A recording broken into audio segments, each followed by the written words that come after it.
안녕하세요. 가족 때문에 울고 가족 때문에 우는 50대 여자입니다. 아이러니하게도 살면서 제게 가장 많은 상처를 준 사람은 바로 가족이었어요. 저는 가족들에게 버림받고 긴 세월을 원망과 눈물 속에 살았습니다. 그저 피를 나눴다는 이유만으로 서로에게 상처 주는 말과 행동이 너무도 쉬웠고, 그럴 때마다 제 마음은 갈기갈기 찢어졌습니다. 하지만 그렇게 상처투성인 제 마음을 치유해 준 것도 역시 가족이더라고요. 지금 전 가족 때문에 산다는 말처럼 정말 가족을 위해 살아가고 있습니다. 오늘 여러분께 조금은 특별한 저희 가족들을 소개하고 싶어 이렇게 사연을 적어봅니다. 전 참으로 기구한 어린 시절을 보냈습니다. 전 7살 때까지 고모를 친엄마라고 생각하고 살았거든요. 그도 그럴 것이 호적에도 고모 밑으로 들어가 있었고, 집안 어른들도 고모께 엄마라고 부르라고 시키셨어요. 하지만 고모는 친엄마라고 하기엔 저를 너무나 미워하셨습니다. 전 초등학교도 들어가기 전부터 친엄마로 믿었던 고모가 절 싫어하는 걸 어렴풋하게 느낄 정도였어요. 엄마, 나도 엄마 딸인데 왜 동생들한테만 과자 주고 예쁜 옷 사줘요? 나도 과자 먹고 싶어요.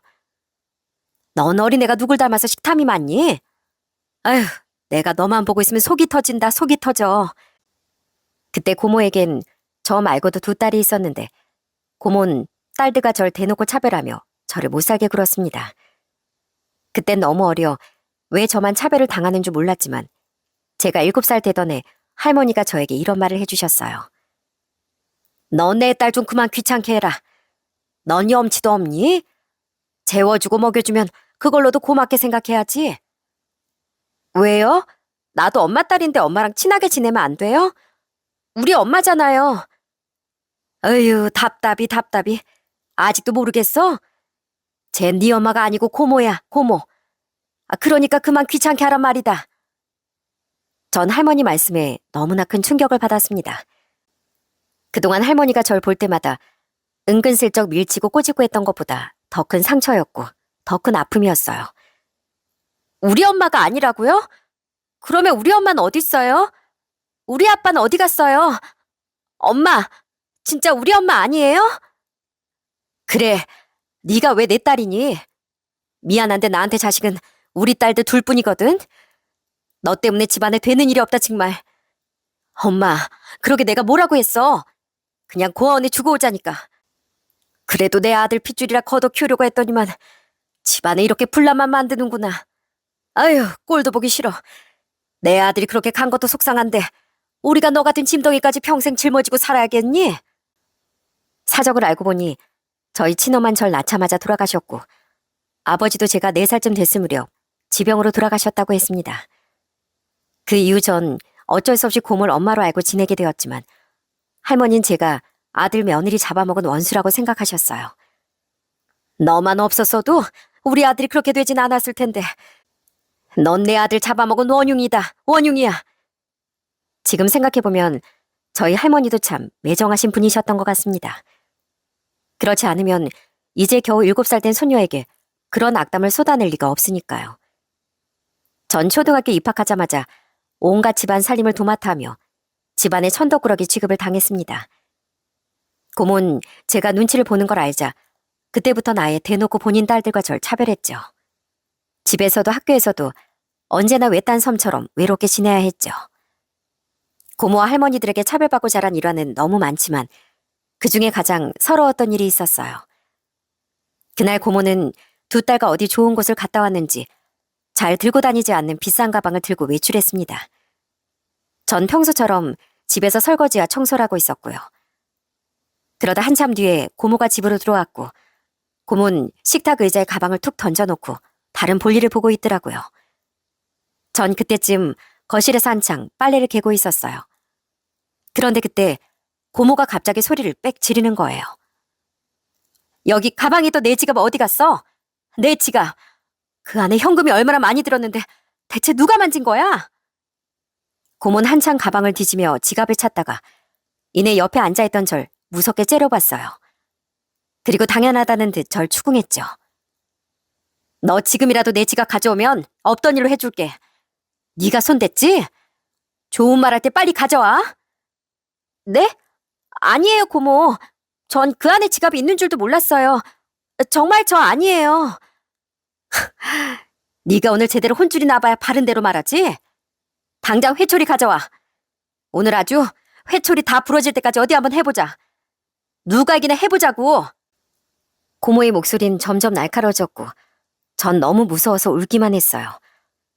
아무리 제가 아니라고 해도 믿어주지 않을 거라는 생각이 들어 눈물이 뚝뚝 떨어졌습니다. 그렇게 고모에게 한참을 혼나고 있는데 그 순간 고모부가 다급하게 뛰어들어와 고모의 손을 막았어요. 저희 고모부는 그래도 고모처럼 절 혼내거나 차별하진 않았거든요. 아니 무슨 일인데 아직 어린이를 그렇게 무섭게 혼내고 그래? 제발 말로 해, 말로. 지금 말로 하게 생겼어? 얘가 내 지갑에 손을 댔다고. 그래놓곤 뻔뻔하게 끝까지 아니라고 발뺌하잖아. 뭐? 지금 당신 지갑을 찾는 거야? 여보, 진짜 왜 그래? 당신 지갑 아까 장인어른한테 드리고 왔잖아. 장인어른은 어디 가셔야 하는데 지갑을 놓고 오셨다고 해서 당신이 지갑 통째로 드린 거 기억 안 나? 고모는 그제야 아차 싶은 표정이었고 전 서러움이 커져 더 크게 울었습니다. 뚝 안 그쳐? 그러게 아니면 아니라고 확실하게 말했어야지. 넌 왜 사람을 나쁜 사람으로 만드니? 진짜 웃기는 애야. 하지만 고모는 오히려 제게 더 화를 내며 끝까지 단 한마디의 사과도 없었습니다. 결국 저만 억울하게 혼나고 그 일은 흐지부지 되고 말았어요. 고모부가 제게 미안하다며 용돈을 조금 주시긴 했지만 그마저도 할머니에게 도로 뺏기고 제게 남은 건 아무것도 없었습니다. 나이를 조금씩 먹어가면서 전 언젠가 이 집에서 쫓겨날지도 모른다는 불안감을 항상 안고 살았어요.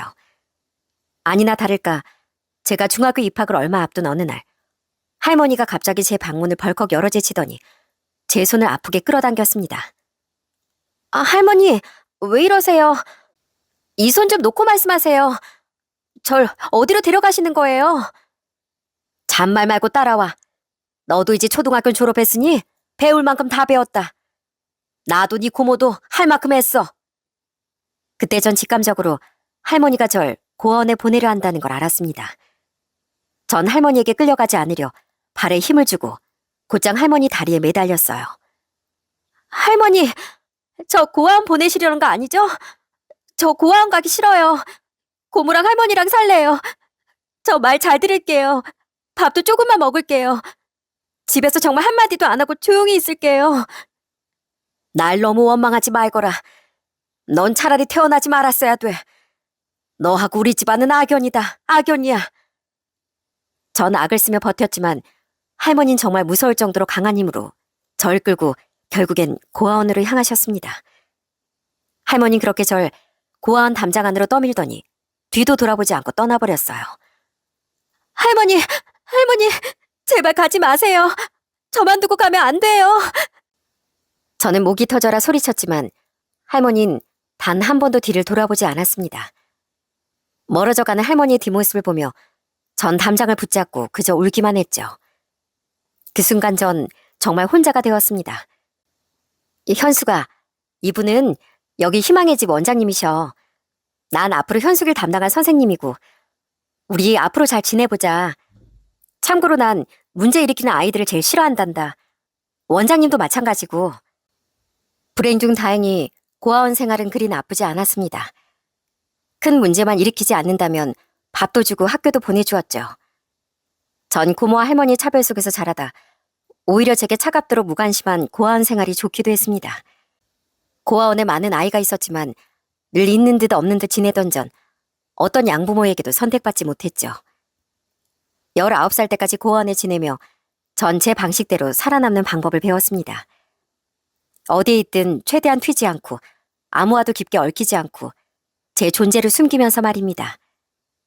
그렇게 하면 불필요한 시선이나 괜한 시비를 피할 수 있었거든요. 그렇게 성인이 되어 고아원을 퇴소한 전 곧장 직장에 들어갔습니다. 다행히 성적은 나쁘지 않은 편이었고 고아원에서 직업교육으로 여러 자격증 공부를 시켜주셔서 취업은 그리 어렵지 않았어요. 하지만 한 가지 어려운 게 있다면 직장 동료들과 전 잘 어울리지 못했다는 겁니다. 어? 현숙 씨 거기 있었어요? 하도 조용해서 옆에 있는지도 몰랐네. 현숙 씨 인기척 좀 하고 다녀요. 맨날 유령처럼 조용히 다니니까 깜짝깜짝 놀라잖아요. 대답도 좀 크게 하고요. 아주 현숙 씨 목소리 까먹겠네. 아, 죄송합니다. 전 뒤따라갈게요. 먼저 이동하세요. 전 직장에서 유령이라고 불리며 동료들에게 놀림을 받았습니다. 하지만 이렇게 존재감 없는 제 곁에 함께 머물러주는 한 사람이 있었어요. 그건 바로 지금의 제 남편입니다. 남편은 어느 순간부터 늘 동료들과 두 걸음 정도 떨어져 있는 제 곁에 조용히 서 있었습니다. 그러다 가끔 실없는 농담을 던지기도 하고요. 현숙 씨, 제가 재밌는 퀴즈 하나 내도 될까요? 퀴즈요? 뭔데요? 저 그런 거 잘 못하는데요. 어렵지 않은 겁니다. 혹시 달개 아내를 뭐라고 부르는지 아세요? 남편이 던진 농담은 정말 소소한 거였지만 그런 농담이 익숙하지 않은 전 한참이나 무척 진지하게 고민을 했어요. 달개 아내요? 닭의 아내라 그럼 암탉 아니에요? 아닌가? 현숙 씨 정말 진지하시네요. 정답은 닥쳐예요. 뭐라고요? 지금 저보고 닥치라고 하신 거예요? 무슨 그런 말장난이 다 있어요. 전 그날 정말 오랜만에 배꼽이 빠져라 웃었습니다. 남들이 들으면 저런 아재 개그가 뭐 재미냐고 하겠지만 저에겐 정말 처음 듣는 유머였거든요. 남편 이렇게 늘 저를 웃게 하는 사람이었습니다. 제가 종일 아무 말이 없어도 재미 없게 굴어도 남편은 한결같이 제 옆에서 행복을 줬어요.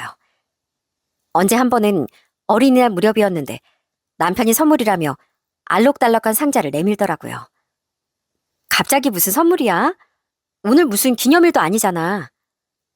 당신 오늘이 무슨 날인지 몰라? 진짜 중요한 기념일인데. 오늘 어린이날이잖아. 남편은 뜬금없이 제게 어린이날이라며 과자 선물 세트와 예쁜 머리핀을 선물하더라고요.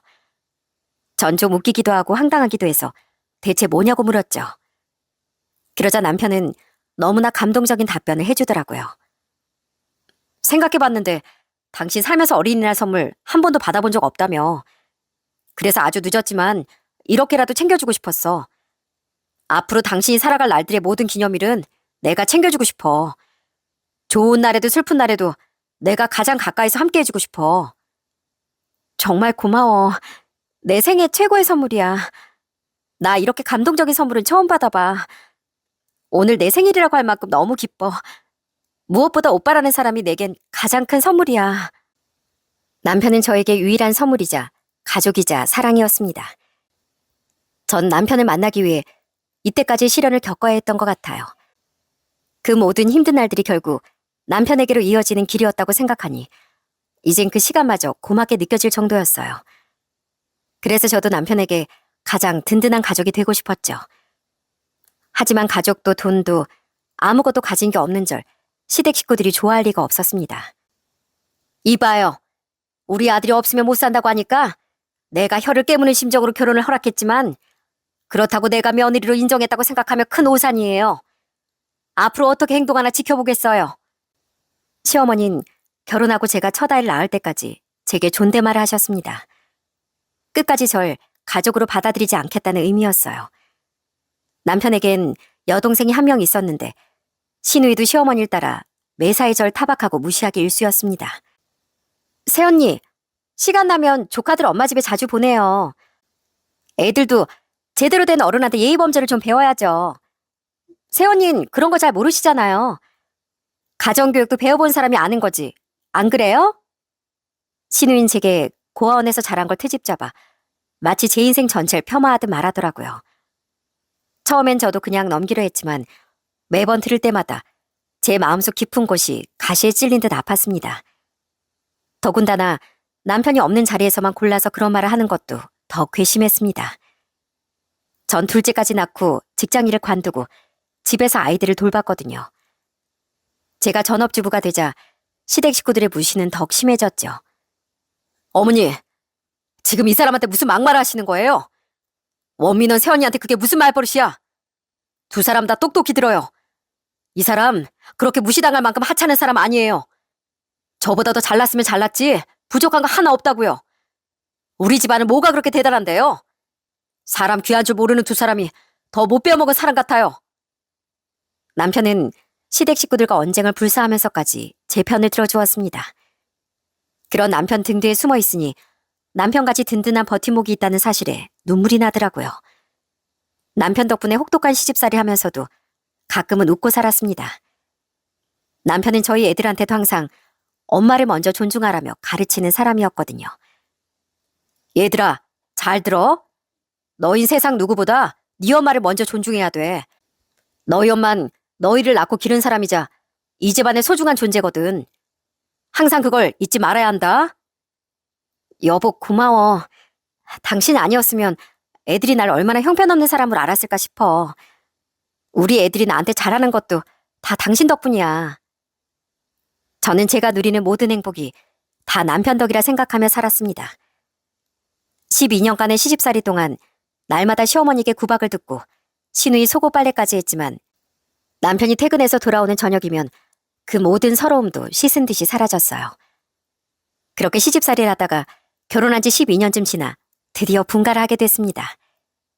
그때쯤 시부모님도 시골로 낙향하셨고 시누이도 훨씬 전에 시집을 갔거든요. 드디어 40대 중반에 우리만의 집이 생긴 거였죠. 나 정말 기뻐, 여보.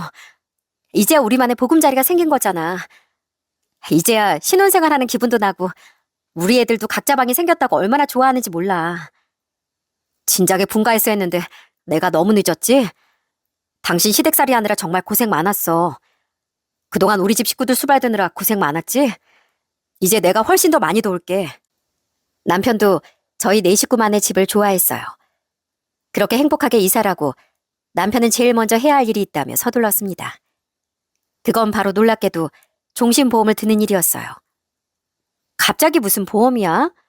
그것도 보험료가 20만 원씩 나가는 비싼 보험이잖아. 우리 아직 젊은데 이렇게 무리해서 들 필요가 있을까? 혹시 모르잖아. 이제 당신과 우리 아이들을 보호해줄 울타리는 나뿐인데 혹시 나한테 무슨 일이 생길 경우를 대비하는 게 좋잖아. 이거 보험금이 1억이나 나온대. 난 1억이든 10억이든 받을 일 절대 없었으면 좋겠네. 아무래도 아이들도 점점 커가고 저희 부부도 나이를 먹어가니 남편이 걱정이 많아진 모양이었어요. 남편은 보험뿐 아니라 적금이며 예금이며 하나하나 꼼꼼히 챙기며 우리 가족의 미래를 준비해 나갔습니다.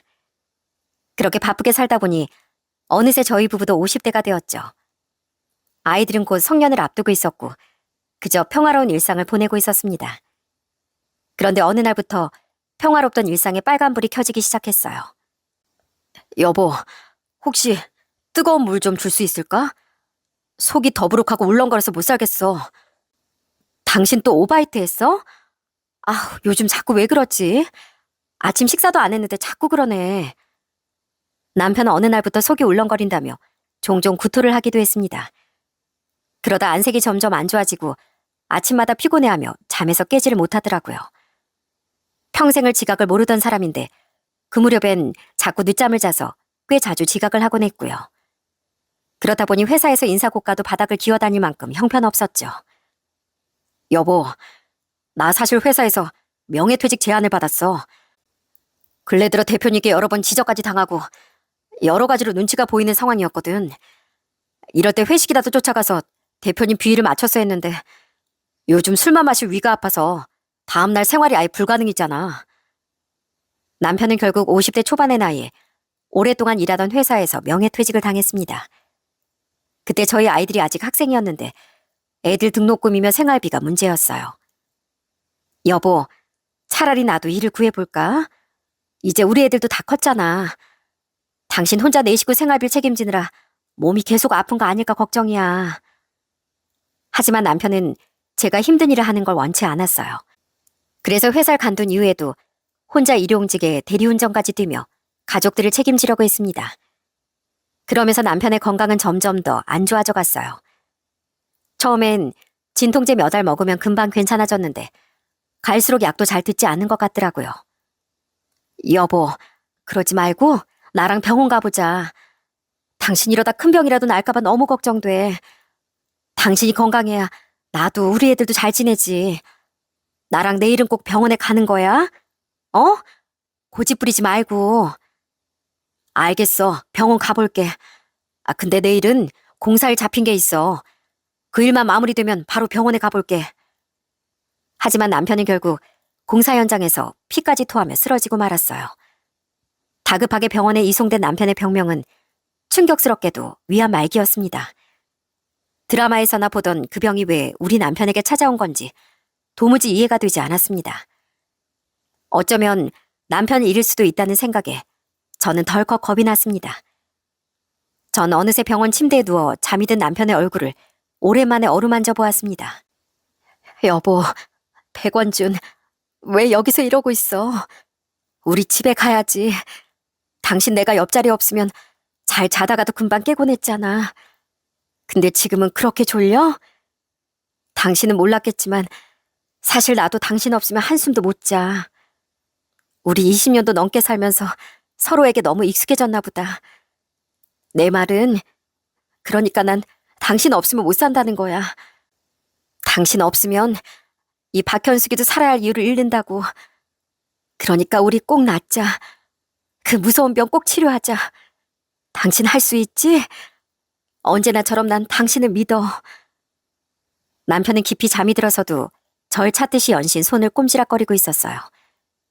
전 그런 남편의 손을 평소 때보다 더 꽉 잡았습니다. 그건 절대로 남편을 보내지 않을 거라는 억지였습니다. 남편의 발병 소식은 저뿐 아니라 모든 가족에게 충격이었어요. 오죽했으면 시어머님 병원에 뛰어오시자마자 제 어깨를 붙잡고 떨리는 목소리로 말씀하셨어요. 에미야, 이게 무슨 일이냐? 내 아들이 왜, 대체 내 아들이 뭘 잘못했길래? 가진 것 없는 너까지 걷어먹이며 열심히 산 잘못밖에 없는데 왜 내 아들이 아파야 하는 거야? 죄송해요, 어머님. 다 제 잘못인가 봐요. 죄송해요. 시어머니는 그 순간까지 제 원망을 하셨고 전 정말 이 모든 일이 제 잘못인 것 같더라고요. 애석하게도 남편은 제대로 된 투병 생활도 못 해보고 진단을 받은 지 2달 만에 제 곁을 떠나고 말았습니다. 뭐가 그렇게 급했어. 치료도 더 해보고 수술이라도 한번 해봤으면 결과가 달라졌을지 모르잖아. 그동안 내가 너무 당신 고생을 많이 시켜서 그랬어? 아니면 너무 아파서 빨리 가버리고 싶었어? 여보, 이렇게 가면 어떡해. 난 어떻게 살라고 이렇게 황급하게 가. 그때 저희 큰애 나이가 19살이었고 작은 애가 17살이었어요. 아이들도 갑작스런 남편의 죽음을 쉽게 받아들이지 못했습니다. 엄마, 아빠가 너무 보고 싶어요. 아빠 왜 이렇게 빨리 가셨어요? 저 20살 되면 아빠랑 소주도 한잔하고 남자들끼리 여행도 가보기로 했는데 이제 아빠가 없다고 생각하니까 저 너무 허전하고 힘들어요. 아이들의 울음 섞인 목소리에 전 가슴이 찢어지는 듯 했습니다. 전 겨우 마음을 다잡으며 우리 아빠가 우리 곁에 늘 함께 있다는 걸 잊지 말자.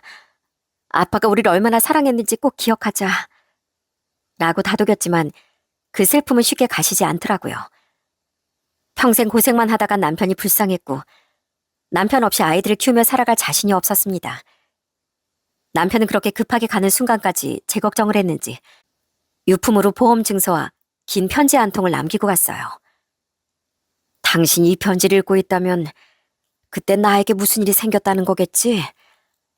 끝까지 당신 옆에 있어주지 못해서 미안해. 당신에게 평생 든든한 울타리가 되어주겠다 약속했는데 그 약속을 지키지 못하고 가서 미안한 마음뿐이야. 현수가, 내 아내, 내 사랑, 내 일생에 너만큼 날 사랑해준 사람이 없어. 내가 당신만큼 사랑한 사람이 또 없고 비록 내가 아이들을 남겨두고 당신 곁을 떠나지만 내가 언제나 당신 옆에 있다는 걸 기억해줘. 난 하늘에서도 오직 당신이 행복하기만을 바라고 있을 거야. 우리 꼭 다시 만나자. 당신은 아주 천천히 즐기다가 다 늙어서 날 만나러 와줘. 꼬부랑 할머니가 된 당신도 정말 예쁠 거야. 사랑한다, 박현수. 우리 아이들 부탁할게. 미안해. 남편이 무리해가면서도 꼬박꼬박 보험금을 내던 종신보험은 1억이 조금 못 되는 돈으로 돌아왔습니다. 이 돈 때문에 남편이 그렇게 빨리 가버린 것 같아 마음 같아선 다 불태워버리고 싶었어요. 하지만 아직 어린아이들이 있기에 전 비통한 심정으로 그 보험금을 받았습니다. 시댁 식구들은 장례식장에 와서 제가 남편을 잡아먹었다고 난리를 부렸어요. 이럴 줄 알았어. 집에 여자 하나 잘못 들이니까 결국 내 아들마저 데려간 거야. 박복한 팔자 어디 가나 했더니만 기어이 내 아들을 잡아먹었어. 시어머니는 분노에 사로잡혀 조문객들이 많은 와중에도 제 머리채까지 잡으려고 했습니다. 그때 그런 시어머니 막아준 게 바로 제 큰아들이었어요. 아직 꼬마인 줄 알았는데 어느새 남편을 대신해 절 보호해주더군요. 진짜 왜 이러세요, 할머니? 이러면 아빠가 좋아하실 것 같아요? 여기 사람도 많은데 이렇게까지 꼭 하셔야겠냐고요. 엄마는 아빠가 평생 존중하고 아끼던 사람이에요. 아빠가 가시는 마지막 길까지 이렇게 속상하게 하지 마세요. 이럴 거면 그냥 나가세요. 나가시라고요. 큰아들에 이어 작은아들까지 합세해 기어이 시댁 식구들을 쫓아내고 말았습니다. 시댁 식구들은 빈소에서 쫓겨나면서까지 고래고래 소리를 질렀어요. 너 내 아들 보험금 다 가져갔다며? 그 돈을 왜 네가 다 가져가? 그 돈 우리 아들 목숨값인데 받으려면 우리랑 절반씩 나눠야지. 어떻게 그걸 홀라당 가져가냐고. 시댁 식구들이 기어이 보험금 얘기까지 꺼내며 남편 가는 길에 회방을 놓자 저도 더는 참을 수가 없었습니다. 전 20년간 쌓아두었던 분노를 터뜨렸어요. 어머님, 요즘 시댁의 형편이 안 좋으시다더니 여기까지 와서 돈 얘기를 하세요? 그이가 이거라면 하늘에서 피눈물을 흘리겠어요. 평생 저보고 박복하다고 하셨죠? 진짜 박복한 건 어머님이세요. 그러니까 그 귀한 아들 제대로 사랑하는 법도 모르시고 마지막 가는 길조차 편히 보내지 못하게 하는 거잖아요. 이 꼴을 보고 제일 속상해할 사람이 누구일 것 같아요? 바로 어머님 아들이에요. 어머님 아들 얼굴 좀 보세요. 제발 사진 좀 보고 말씀하시라고요. 시어머님은 그제야 빈소에 놓인 남편의 사진을 보신 모양입니다. 그때까지 고래고래 소리를 지르던 시어머님은 어디 가시고 그제 어머님은 바닥에 엎어져 진짜 눈물을 흘리셨습니다. 원준아, 너희 엄마가 원망스럽냐?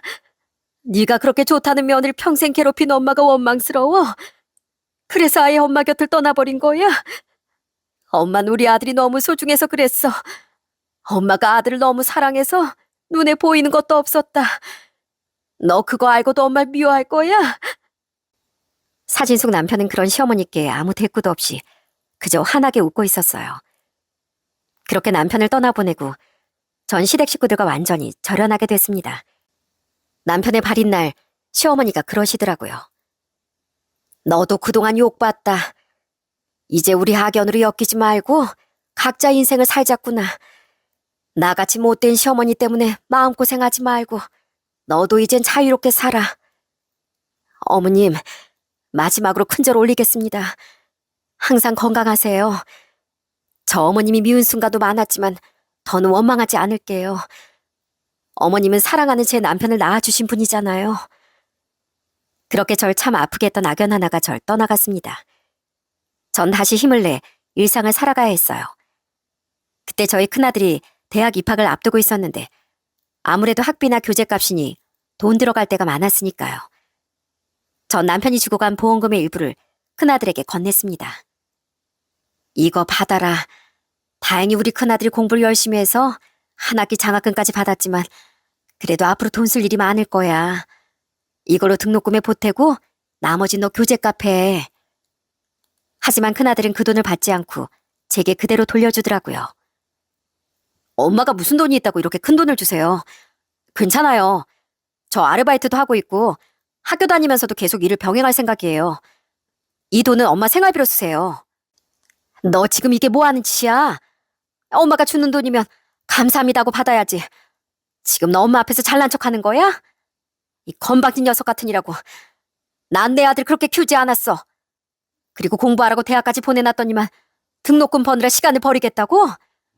내가 언제 그렇게 생활하라고 허락했니? 넌 네 엄마가 우스운 거야?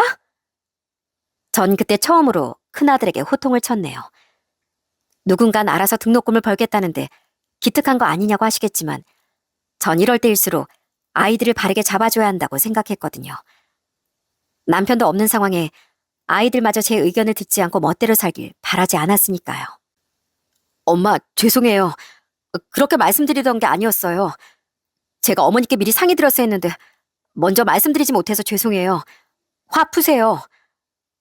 이날은 다행히 큰아들이 제 마음을 이해해주고 먼저 사과해 주었지만 둘째 녀석도 금방 대학에 갈 거고 제가 엄마로서 자리를 잘 잡아야 할 것 같았습니다. 그래서 전 곧바로 취업 자리를 알아보았어요. 제가 경제권이 있어야 아이들이 공부를 하거나 결혼할 때 도움을 줄 수 있을 테니까요.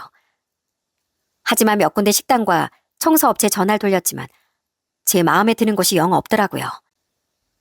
우리는요, 사대보험은 당연히 없고 급여가 최저가 아닙니다. 그 대신 식사를 잘 챙겨드려요. 그래도 일하시겠어요? 도중에 도망가면 월급 안 드립니다. 전 일할 때 제일 중요한 게 바로 그 업체 사장님이라고 생각해요. 급여도 복지도 근무 환경도 모두 사장님 손에 달렸으니까요. 그렇게 10군데도 넘게 전화를 돌리다 어느 한정식 집에 면접을 보기로 했습니다. 일단 사장님 목소리도 좋으셨고 처음부터 배려해 주시는 게 많았거든요. 박현숙 씨라고 하셨죠? 그러면 일단 저희 가게로 오셔서 얼굴 보고 말씀 나눌까요? 일하시기 전에 가게 분위기도 보시고 인사도 먼저 나누면 좋을 것 같네요. 전 그렇게 떨리는 마음으로 그 한정식 집에 면접을 보러 갔습니다. 사실 식당 일은 처음이라 긴장도 됐지만 뭐든 해내고 싶은 욕심도 나더라고요. 안녕하세요. 전화로 인사드렸던 박현숙입니다. 어서 오세요. 일단 여기 앉으세요. 원래 저희 어머님이 사장님이신데 지금 병원에 가셨다 돌아오는 중이시거든요. 일단 저희끼리 이야기 나눠요. 식당엔 젊은 여사장님이 계셨는데 절 반갑게 맞아주셨어요. 젊은 사장님은 많이 봐야 40대 정도로 보이더라고요. 식당은 점심시간을 지났을 무렵이라 조금 한산해 보였지만 워낙 맛집으로 유명한 곳이라 가게 벽면 여기저기에 유명인들 사인이 걸려 있었어요. 보니까 여사님 인상도 좋으시고 일 잘하실 것 같네요. 출근은 언제부터 가능하세요? 네, 전 다음 주부터 바로 출근 가능합니다. 젊은 사장님과의 대화는 순탄하게 이어졌습니다. 제가 긴장한 걸 알고 적당히 농담도 건네주시며 근무에 대해 친절하게 설명해 주셨거든요. 그날 노 사장님은 뵙지 못했지만 젊은 사장님과 이야기가 잘 끝나서 전 그 다음 주부터 한정식 집으로 출근을 하게 되었어요. 첫 출근을 해서 정신없이 일을 배우고 손님을 치르다 보니 금방 쉬는 시간이 돌아왔어요. 아무래도 식당 일은 처음이라 반나절만 일해도 금방 지치더라고요. 그날도 볼일을 보고 오후에 가게로 들어오신 노 사장님은 제게 시원한 식혜 한 잔을 내어주셨어요. 오늘 첫 근무라고 하셨죠? 아무래도 큰 한정식 집이라 일하는 게 쉽지만은 않을 거예요. 그래도 우리 딸도 그렇고 저도 그렇고 직원들과 가족같이 지내는 편이니 서로 힘든 일 있으면 터놓고 얘기하며 지내봐요. 노 사장님은 아주 인자하시고 따뜻하신 분이었어요. 저 말고도 다른 직원 한 명 한 명을 격려하시며 여러 가지를 챙겨주시더군요. 전 이곳에서 오래도록 일할 것 같다는 예감이 들었습니다. 그렇게 겨우 한숨 돌리고 화장실에 가려던 참이었어요. 화장실은 식당 맨 안쪽에 있었는데 화장실로 가려면 긴 복도를 지나야 했습니다. 그렇게 복도를 지나 화장실을 다녀오는데 화장실 벽에 어떤 현수막이 크게 걸려있더라고요. 이게 무슨 현수막이야? 사람을 찾습니다. 1974년 박현수? 이게 뭐야? 현수막엔 어떤 사람을 찾고 있더라고요. 어떤 젊은 엄마와 갓난아이를 안고 있는 흑백 사진도 프린트되어 있었고요. 그 사진 속 사람들은 초면이었지만 이름이 저와 똑같길래 조금 놀라기도 했습니다. 결국 전 젊은 사장님께 현수막에 대해 물었어요. 사장님, 이 현수막은 뭐예요? 1974년생 박현숙 씨를 찾는다고요? 이분이 누구신데요? 여사님과 이름이 똑같네요. 조금 놀라셨겠어요. 이분은 저희 어머니가 평생 간절히 찾고 싶어 하시는 분이에요. 정말요? 사실 저도 1974년생이라 더 놀랐네요. 저와 생년월일과 이름이 똑같은 분을 찾고 계신다니 그거 정말 신기하네요. 그때까지도 전 그게 설마 저일 거라는 생각은 전혀 하지 못했습니다. 저희 엄만 절 낳다가 돌아가셨다고 익히 들어왔으니까요. 하지만 왠지 그 현수막에 자꾸 시선이 가서 저도 모르게 계속 쳐다보게 되었어요. 젊은 사장님도 그게 조금 이상했는지 노 사장님께 말을 전한 모양이었습니다. 노 사장님은 급하게 뛰어오셔서 제게 물으셨어요. 혹시 부모님이 살아계세요? 그래, 고향은 어디예요? 그게 부모님 어릴 적 두 분 다 돌아가셨고, 고향은 안산이에요. 고향이 안산이라고요? 그게 정말이에요? 세상에나, 정말 부모님이 돌아가신 게 맞아요? 혹시 그럼 돌아가셨다는 부모님 성함이 어떻게 되세요? 노 사장님은 제 고향을 들으시곤 깜짝 놀라시며 재차 묻고 또 물으셨어요. 전 이게 무슨 상황인가 싶어 조심스럽게 말씀드렸습니다. 돌아가신 아버님 성함은 박자 경환이시고 어머님 성함은 기억이 안 나요. 대체 무슨 일인데 그렇게 놀라세요? 뭐라고요? 그게 정말이에요? 진짜로 그 이름이 맞아요? 그러면 할머니 성함은 어떻게 돼요? 노 사장님은 드시고 있는 커피까지 떨어뜨리며 제 손을 덥석 붙잡으셨어요. 할머님 성함은 안짝 귀숙이라고 기억해요. 조금 틀릴 수도 있지만 제 기억엔 그러네요. 네가 진짜 현숙이가 맞아? 내가 그렇게나 찾던 현숙이가 맞는 거야? 노 사장님은 고개를 들지 못하시고 오열을 하기 시작했습니다. 전 너무나 당황스러워 어떻게 해야 할지 모르겠더라고요. 분명 제 친어머님은 오래전 돌아가셨는데 노 사장님이 왜 이러시나 싶었어요. 젊은 사장님도 어리둥절해서 그런 사장님을 말렸습니다. 엄마, 왜 이러세요? 박 여사님 부모님은 돌아가셨다잖아요. 그러면 엄마가 찾던 그 따님이 아니잖아요. 놀랍게도 노 사장님은 오래전 헤어진 따님을 찾고 계신 것 같았어요. 노 사장님은 저와 젊은 사장님의 만류에도 굴하지 않고 계속 제게 매달리셨습니다. 혹시 어머님이 돌아가신 걸 봤어요? 직접 본 거예요? 아니요. 그냥 어릴 적에 할머니와 고모에게 들었어요. 절 낳다가 돌아가셨다고. 제가 그렇게 말하자 충격적인 장면이 벌어지기 시작했습니다. 노 사장님이 갑자기 온몸을 비틀거리시더니 그대로 땅바닥에 주저앉고 마시는 거였어요. 그러시면서 대성통곡을 하기 시작하시는 겁니다. 내 바짓가랑이를 잡으시더니 식당이 떠나갈 듯 오열을 하시는데 전 그때까지 전혀 이해할 수가 없었죠. 감사합니다. 정말 감사합니다. 제 딸을 이렇게 만나게 해주셔서 정말 감사합니다. 이렇게 말씀하시기도 했고, 현수가, 예미가 미안하다. 내가 죄인이다, 죄인이야. 하시며 한참을 절 부둥켜 안고 우셨어요. 사장님, 딸이라뇨? 그게 무슨 말씀이세요? 말씀해 주세요.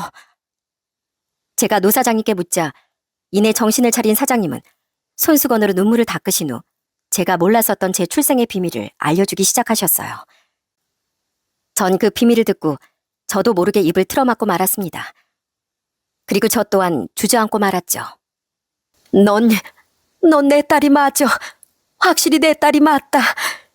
네 할머니와 고모라는 작자들이 널 속인 거야. 내가 정말 널 오랜 시간 찾아 헤맸어.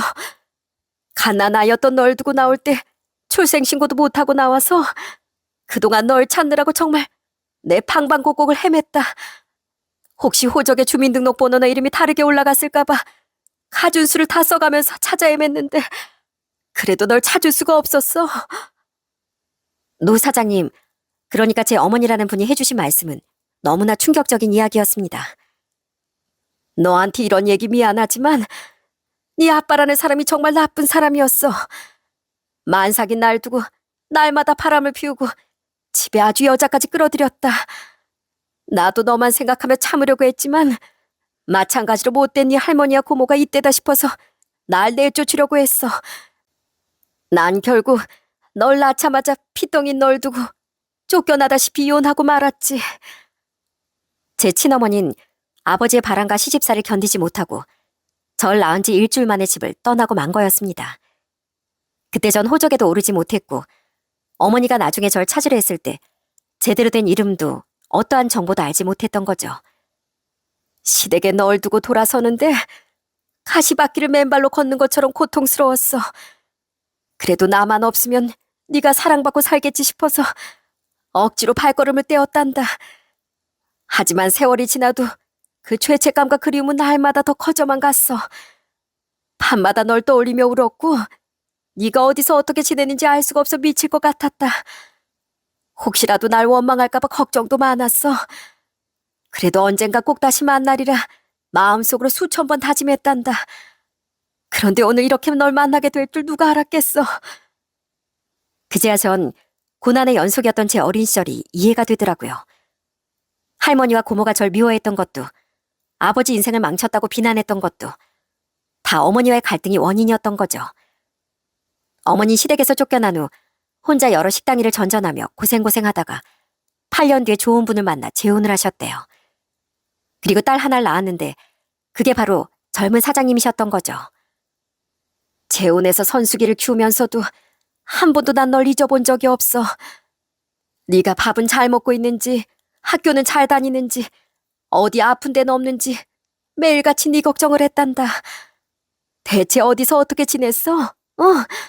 어디 아픈 데는 없고? 어머니가 절 찾을 수 없던 이유가 있어요. 전 사실 할머니와 고모 손에 이끌려 고아원에 버려졌거든요. 고아원에 간 이후로는 그 집 사람들과 연락도 완전히 끊어졌고요. 지금은 뭐 살아계시는지도 몰라요. 어머니가 나가신 이후에 그 집 식구들 모든 하풀인 제 몫이었어요. 저 정말 힘들었어요. 어머닌 어릴 적 제가 고생한 이야기를 모두 들으시고 크게 분개하셨습니다. 그 몹쓸 인간들이 너한테마저 그런 짓거리를 했구나. 지금이라도 내 눈에 띄면 요절을 내버리고 싶은데 아마 그 인간들은 하늘에 가서도 지옥행 열차를 탔을 거다. 지옥의 가장 뜨거운 자리에서 타들어가고 있을 거야. 이제 전 괜찮아요. 이렇게 살아계신 줄도 몰랐던 어머니를 만났잖아요. 여동생까지도요. 고맙다. 그리고 미안하다, 현수가. 아참, 이 사진 받아라. 이 사진이 내가 집을 나오기 전에 너랑 찍은 유일한 사진이야.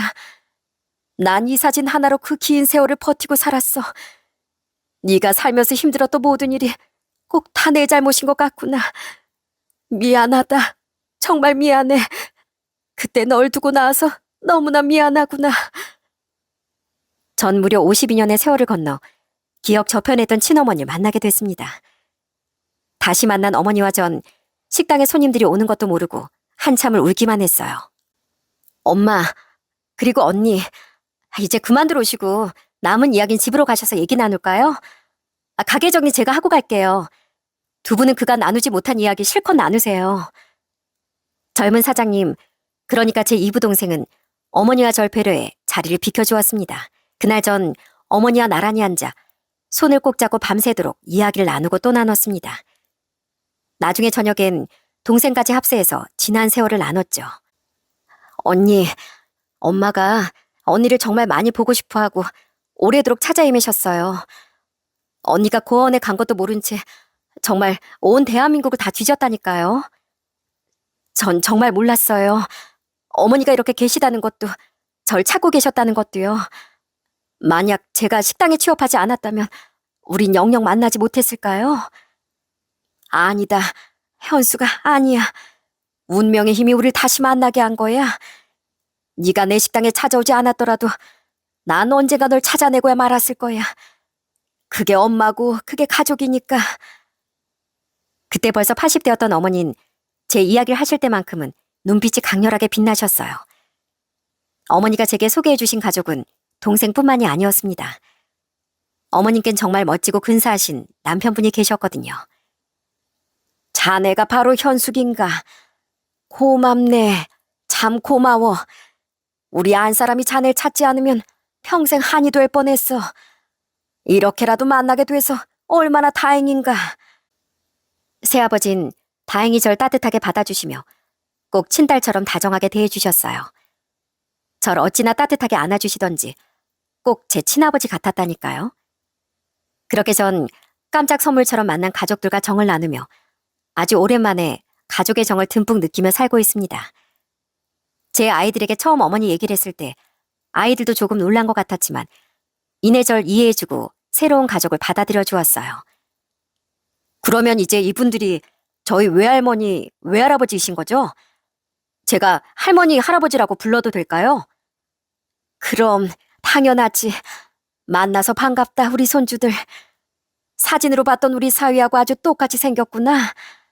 이렇게 듬직한 손주들이 있을 줄이야. 우리가 너무 큰 선물을 받았어.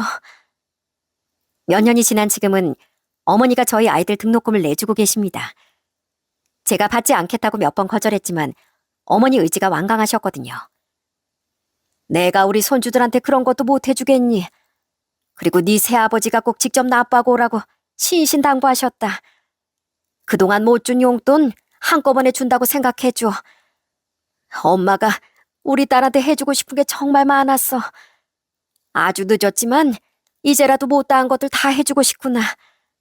그러니 부디 받아주렴. 어머니가 주신 사랑은 이미 너무 큰걸요. 감사해 어머니. 이제라도 이렇게 제게 다시 나타나 주셔서, 아니 애초에 절 이 세상에 낳아주셔서 감사해요. 저는 남편이 세상을 떠나고 한동안은 앞이 깜깜했습니다. 앞으로 어떻게 살아가야 할지 막막했고 하루하루가 버겁기만 했습니다. 그런데 인생이 참 신기한 게 전혀 예상하지 못한 순간에 커다란 선물을 안겨주기도 하더군요. 그렇게 전 무려 50년 만에 제 친엄마를 다시 만나게 된 거죠. 어릴 적부터 있는 줄도 몰랐던 어머니 품에 안겼을 때 그 긴 세월 동안의 상처가 한순간에 눈물로 터져 나왔습니다.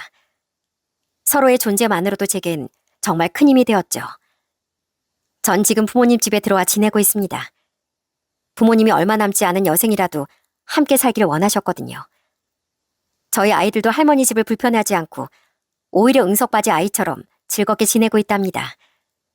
비록 저희 가족들 오랜 세월 서로를 모른 채 흩어져 살았지만 이제 더는 혼자가 아니라는 마음으로 하루하루를 살아가고 있네요.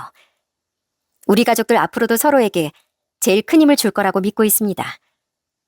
오늘 이 사연도 채널에 올라오면 가족들이 모두 둘러앉아 들으려고요. 부끄럽지만 부디 재미있는 사연이 됐으면 좋겠습니다. 그럼 지금까지 제 긴 이야기 들어주셔서 감사했습니다.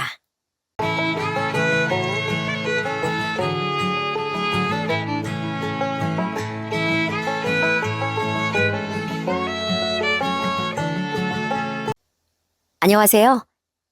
인생을 씩씩하게 살고 있는 여자입니다. 전 남들과 별다르지 않은 삶을 살고 있어요. 웃을 날도 많았지만 인생에 불어닥친 역경의 시간도 적지 않았죠. 그래도 고난은 누구에게나 찾아오는 거 아니겠습니까? 전 좌절하지 않고 그때마다 긍정의 힘으로 이겨내곤 했었는데요. 한 번은 도저히 그냥 웃어 넘기지 못할 정도로 황당한 일을 겪었답니다. 다행히 제 기질을 발휘해 어렵지 않게 위기를 빠져나오긴 했지만 여전히 잊질 못할 그때의 일을 더해 제가 살아온 이야기를 말씀드려볼까 해요. 제가 어렸던 시절만 해도 저희 집은 부유한 편이었어요. 아빠가 수입 사업을 하셨는데 그게 정말 잘 됐었거든요. 하지만 그 여유로움은 오래가지 못했습니다. 어떻게 한순간에 이렇게 전부 무너질 수가 있어? 우리 이제 어떻게 살아, 여보? 90년대 나라에 찾아온 외환위기 때 아빠의 사업은 폭삭 망해버리고 말았습니다. 우린 모든 물건에 빨간 딱지가 붙었던 으리으리한 집에서 나와 허름한 월세방으로 이사갈 수밖에 없었어요. 전에 살던 집의 제 방보다도 작았던 한 칸짜리 방에서 그렇게 우리 네 식구는 인생의 새로운 국면을 맞게 됐죠. 엄마, 고기 반찬 없어요? 무슨 밥상에 밥이랑 김치밖에 없어요. 여기 감자 반찬도 있잖니.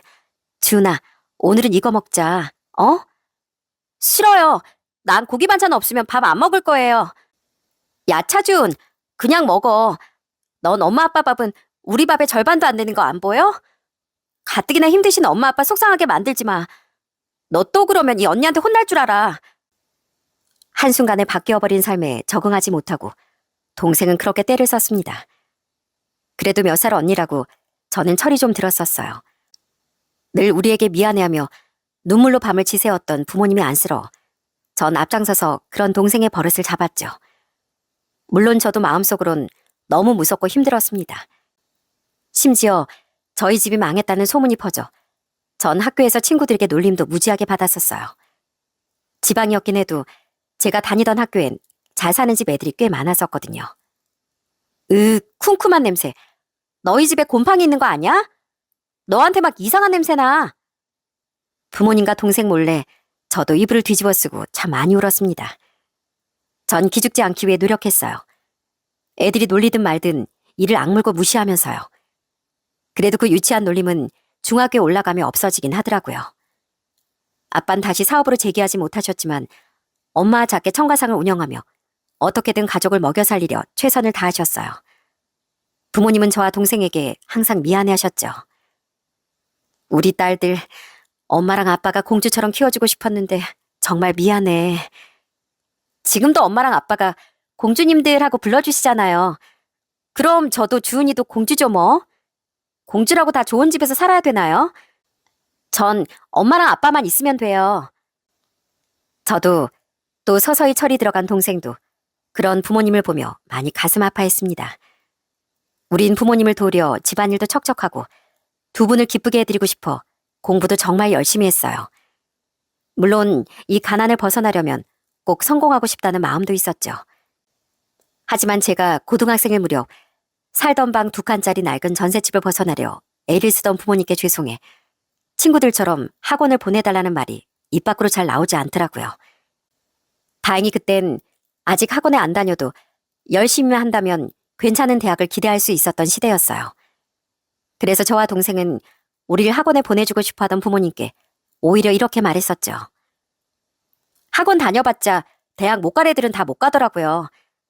전 학교 공부만 해도 충분해요. 제 친구들도 학원 안 다니는 애들 많아요. 저와 동생은 학원에 다니던 친구들에게 공부를 물어도 보고 헌 문제집을 사정사정해서 빌려도 가며 정말 열심히 공부했습니다. 가끔 제가 비굴하게 느껴지기도 했지만 그래도 지금 이 순간이 제 미래를 바꾼다는 생각으로 꿋꿋하게 버텼죠. 그 결과 전 그래도 괜찮은 경기권 대학에, 동생은 지방대지만 미래 비전 있는 학과에 입학을 할 수 있었답니다. 고은아, 잘 지내고 있어? 엄마가 생활비 좀 붙여줄까? 공부하래 알바하래 힘들잖니. 아니에요. 저 알바하는 가게 사장님이 진짜 좋은 분이라 진짜 편하게 돈 많이 벌고 있어요. 그러니까 엄마 걱정하지 마세요. 걱정하시던 부모님께 괜찮은 척했지만 사실 대학 졸업하는 일은 굉장히 힘들었어요. 동생이 대학에 갈 시기엔 부모님이 드디어 작긴 해도 자가를 마련하며 집안 사정이 좀 괜찮아졌었거든요. 그래서 동생은 부모님께 조금은 마음 편히 생활비도 좀 지원받고 학비도 조금씩이나마 도움받을 수 있었는데 저 때만 해도 그렇지 못할 형편이었어요. 때문에 전 부모님께 숨기며 시간을 쪼개 아르바이트를 3개, 4개씩 뛰어 학비와 생활비 그리고 월세를 벌었었죠. 나중에 저희 집 형편이 조금 피며 저도 숨을 돌릴 수 있게 되긴 했지만 그건 거의 제가 졸업 학년이 됐을 때였어요. 그렇게 힘들게 아르바이트를 하며 공부까지 병행하느라 전 친구도 거의 없었습니다. 그래도 힘들게 하느라 살이 찔 새는 없어 몸매 관리는 알아서 되더라고요.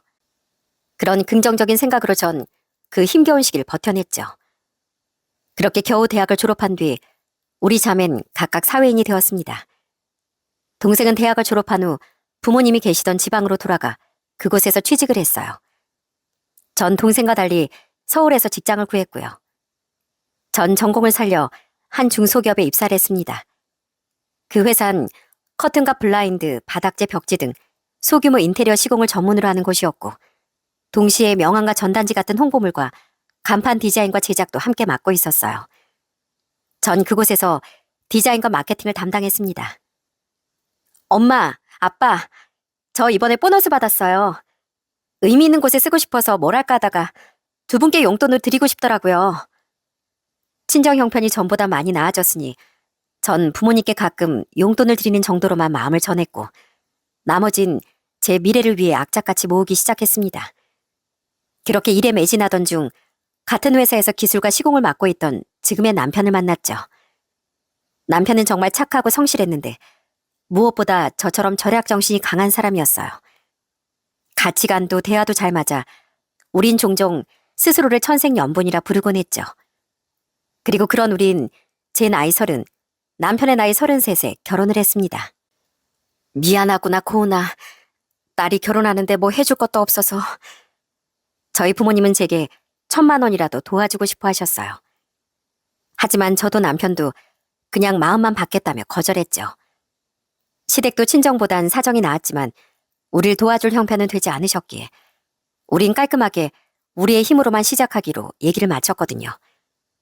하지만 친정 부모님뿐 아니라 시부모님도 우릴 도와주지 못하는 걸 계속 미안해 하시더라고요.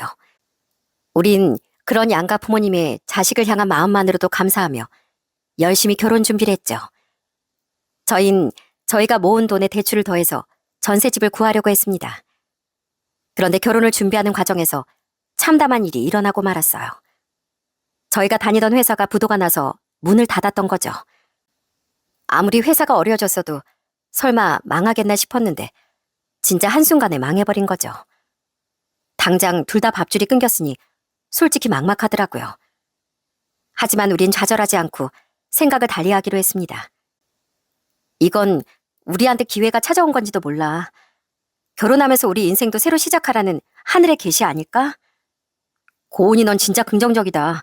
하늘의 계시라니. 하늘의 계시가 아니어도 지금의 이 기회를 잘 살려서 진짜 하늘의 계시였던 것처럼 만들어버리면 되지 뭐. 우리 이참에 창업해볼까? 왜 우리 계속 언젠간 그 회사 나와서 우리 회사 창업하자고 계획했었잖아. 저희 상의 끝에 집을 구하려고 했던 돈을 투자해 창업을 하기로 결심했습니다. 다니던 회사와 같은 업종의 업체를 차리기로 했던 거죠. 저희 모아둔 돈에서 7천만 원을 투자해 경기도권에 사무실을 구해 창업을 했고 남은 돈으로 회사 근처에 작은 반전셋집을 구했어요. 주방 하나 방 하나인 곳이었는데 그냥 분리형 원룸 같은 곳이었죠. 우린 집보단 미래를 위해 사업에 올인하기로 했던 거예요. 우린 분명 잘 해낼 수 있을 거야. 노력은 절대 배신하지 않는다잖아. 우리 언젠간 성공해서 꼭 멋들어진 집도 사자.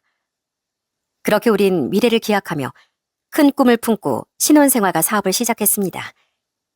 양가 부모님은 우리를 걱정하셨지만 그래도 열렬한 응원을 보내주셨죠. 하지만 사업이라는 게 어디 말처럼 그렇게 쉽나요? 우린 초반부터 정말 많은 난항에 부딪혀야 했습니다. 이게 뭐야? 광고를 해주겠다고 돈을 받아먹었으면 확실하게 해줘야지. 이거 순 사기 아니야? 초반이라 홍보가 필요했기에 우린 돈을 주고 인터넷 광고업체와도 여러 계약을 했는데요. 생각보다 양심 없는 회사가 정말 많더라고요. 어떤 회사에선 말로는 메인 페이지라더니 구석 배너에 하루 한 번만 노출해놓고 돈을 다 받더라고요. 그렇게 우린 눈 뜨고 코 베이며 돈을 많이 날리기도 했고 어떻게든 거래를 따내기 위해 접대에 영혼을 갈아넣기도 했죠. 아니. 남 사장 말고 차 사장이 한 잔 따라주지 그래. 원래 술은 여자가 따라줘야 맛이 단 법이야. 뭐야? 이 인간이 감히 누구 마누라한테 여자가 어쩌고 하는 말을 해? 그러다 한 번은 술에 취한 한 회사의 사장에게 기분 나쁜 일을 당하기도 했는데 정말 난리도 아니었어요. 제가 무슨 말을 하기도 전에 남편이 그놈에게 달려들어 서로 뒤엉켜 한참 다툼을 벌였거든요. 다행히 쌍방으로 훈방 조치가 되긴 했지만 당연히 계약은 없던 일이 되었고 남편은 치아가 흔들리는 바람에 한동안 치과에도 다녀야 했어요. 그렇게 어찌저찌 사업을 유지해가다 한 번은 회사가 크게 휘청인 적도 있습니다. 당시 우린 한 인테리어 업체로부터 대량 주문을 따내는데 성공했었어요. 하지만 행운이라고 생각했던 그 일이 함정이었더라고요. 그쪽이 제시한 조건은 잔금 전액을 마지막에 한 번에 주겠다는 거였는데 거래 규모가 크다 보니 우린 믿고 진행했었거든요. 그리고 그쪽에서 요구한 대로 커튼이며 블라인드며 다 시공해줬는데 그 발주처가 부도가 난 거예요. 우린 순식간에 남은 돈을 받을 길이 없어졌고 결국 무려 2천만 원을 통째로 떼이고 말았죠. 당시 우리한텐 그게 몇 달치 운영비와 맞먹는 금액이었으니 충격이 얼마나 컸는지 짐작하실 겁니다. 이제 겨우 우리도 숨 좀 쉬나 했더니 왜 대체 이런 일이 생긴 거야? 진짜 못 해먹겠네. 그땐 저도 너무 힘들어 울며 소리까지 질렀습니다. 정말 다 포기하고 싶었던 건 아니었지만 그렇게 소리라도 질러야 속이 후련해질 것 같더라고요. 그래도 저와 남편은 속 시원하게 펑펑 울어버린 뒤 다시 기운을 내려고 노력했어요. 다시 접대를 하고 홍보를 하며 회사의 적자를 메꾸기 위해 우린 배달 알바와 대리 운전까지 뛰었죠. 여보, 들어가서 좀 쉬라니까. 나머지 내가 할게, 어? 아니야, 쉴 시간이 어딨어. 우리가 잘 살려고 노력하는 거니까 우리 아이도 이해해 줄 거야. 그렇게 힘든 와중에 우린 2살 터울의 2 아들까지 낳았어요. 전 임신한 몸으로 만사까지 일을 했고 출산 후에도 최대한 빨리 사무실에 복귀했답니다. 아이들은 다른 직원들을 채용하기 전엔 제가 아예 데리고 출근한 적도 있었는데 아이들에게 좋지 않을 것 같아 결국 영유아를 봐주던 어린이집에 보내게 됐죠. 어린 시절 힘들게 살았던 기억이 절 그렇게 도끼 어리게 만들어줬던 거예요. 우리 아이들만은 꼭 성공해 아주 어린 시절의 저처럼 넉넉하게 자라게 해주고 싶더라고요. 우와, 엄마! 여기 진짜 우리 집이에요? 집 완전 커요. 그렇게 치열하게 살다 보니 그래도 서서히 사업에 볕이 들더군요. 초반에 힘들었던 만큼 한번 물꼬가 트이니 일이 술술 풀리더라고요. 그 결과 우린 허름하고 작은 방 2개짜리 전셋집으로 이사를 갔고 그 뒤엔 방이 2개이긴 해도 깨끗하고 더 넓었던 빌라로 다시 이사할 수 있었어요. 그리고 또 나중엔 방 3개짜리 아파트 전세로도 이사를 갔는데 솔직히 연식도 오래되고 방도 작은 편이라 아쉽긴 했어요. 그래도 너무 좋아하던 아이들을 보니 언젠간 더 넓고 좋은 진짜 우리의 자가를 사서 이사를 가고 싶다는 소망이 더 간절해지더군요. 와, 새언니, 웬일로 짠순이가 가방을 샀어요. 이거 못 보던 건데? 아, 사업이 계속 커지다 보니까 중요한 자리에선 그래도 좋은 차림새가 필요하더라고요. 그래서 큰맘 먹고 옷 몇 개랑 가방도 하나 장만했어요. 그렇게 남편과 힘을 내며 살아가는 동안 우린 양과도 정말 잘 지냈습니다. 하지만 딱 한 사람, 전 남편의 여동생인 신우이만은 좋아하기가 힘들었어요. 신우인 저보다 2살, 남편보단 5살이 어렸는데요. 다 큰 성인인데도 정말 철딱서니가 없는 사람이었죠. 신우인 저희 집에 시부모님과 한 번씩 놀러 올 때마다 뭐 있지도 않은 제 화장대 옷장을 허락 없이 뒤져보곤 당당하게 제 물건을 요구하곤 했어요. 물론 제가 당연히 안 된다고 했는데도 신우이는 저 몰래 제 물건을 가져갔다 걸리기도 했었고요. 그러다 한 번은 제가 처음으로 샀던 명품 가방을 또 당당하게 달라고 말하는 거예요. 새언니, 저 이거 주면 안 돼요? 어차피 중요한 자리만 들고 갈 거면 자주는 안 들 거 아니에요. 새언니가 필요할 때만 우리 집 와서 가져가면 되죠. 그럼 그렇게 하는 거예요? 전 아무 말도 안 했는데 뭘 그렇게 하기로 해요. 싫어요. 아가씨 전에도 제가 친구한테 선물 받았던 실팔찌 말도 없이 가져갔다가 망가뜨렸을 때 제가 화냈더니 뭐라고 했어요? 가족끼리 그런 거 가지고 왜 자꾸 화를 내냐고 했었죠? 그런 마인드를 가진 아가씨한텐 명품 가방이 아니라 청가방도 빌려주기 싫으네요.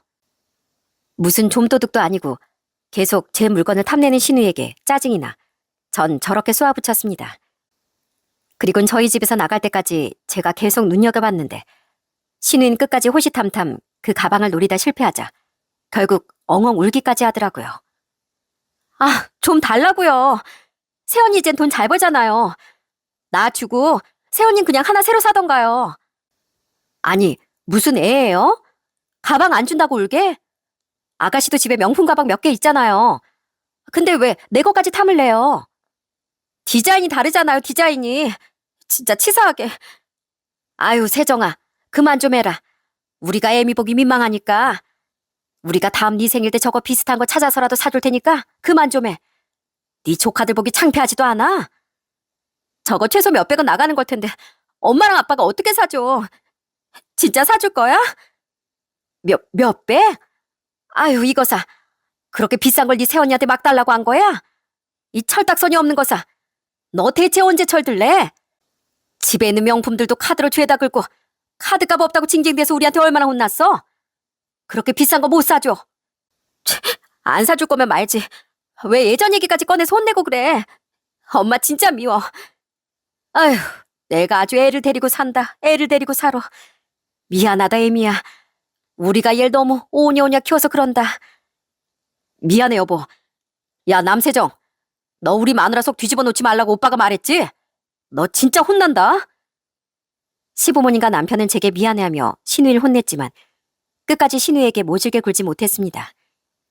가족 모두가 신우이에게 약했기에 신우이는 그 나이가 되도록 철딱서니가 없었던 거죠. 가족들은 신우이가 어릴 때부터 신우이를 많이 오냐오냐 했다고 해요. 남편보다 많이 어리기도 했고 신우이가 9살 이전까진 정말 많이 아팠다고 하더라고요. 3살 때쯤인가 병이 발견돼서 거의 6년을 애가 병원 냄새 맡으면서 자랐어. 한 번은 진짜 심폐소생술까지 한 적이 있었다니까. 그래서 나도 부모님도 세정이만 보면 마음이 약해져서 유독 애지중지했던 거야. 신우인 가족들이 자신에게 크게 화를 내지 못한다는 걸 잘 알고 있었습니다. 그래서 가족들에게 더 철부지처럼 제멋대로 굴었던 거죠.